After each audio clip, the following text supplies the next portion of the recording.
Open হয়েছে, ঠিক আছে, বুঝলাম, কিন্তু দিল্লির সাথে ঢাকার যে চুক্তিগুলো, এই চুক্তিগুলো ওপেন করার ব্যাপারে কি মন্তব্য করা হয়েছে, কতটুকুই বা আমরা গুরুত্ব আরোপ করতে পেরেছি পলিটিক্যালি?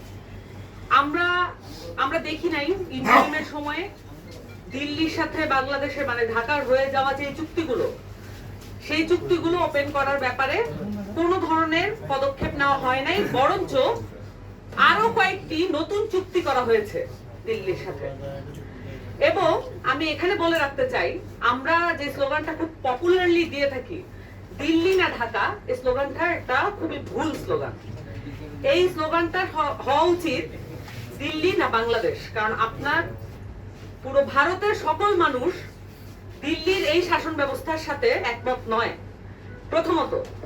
দ্বিতীয়ত, দিল্লির সাথে বাংলাদেশের সম্পর্কের যে অবনতি এবং পররাষ্ট্রনৈতিকভাবে দিল্লির যে আগ্রাসন বাংলাদেশের উপরে, এটাকে ঠেকানোর জন্য পুরো বাংলাদেশ আসলে দিল্লির হয়ে সামনে ঢাল হয়ে দাঁড়ায়।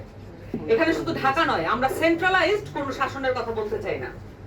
ঢাকাকে যখন আপনি মুখ্য করে তোলেন, সেটা হচ্ছে আরেকটা সেন্ট্রালাইজ শাসনের কথা আপনি মুখ্য করছেন। আপনি একটা সেন্ট্রালাইজ শাসনের বিপক্ষে আরেকটা সেন্ট্রালাইজ শাসনকে মুখ্য করে তুলছেন। রেটরিক, পলিটিক্যাল রেটরিক হিসেবে ইউজ করেন, দ্যাটস ফাইন, বাট এটা খুবই মনোযোগের সহিত লক্ষ্য করা প্রয়োজন। আপনি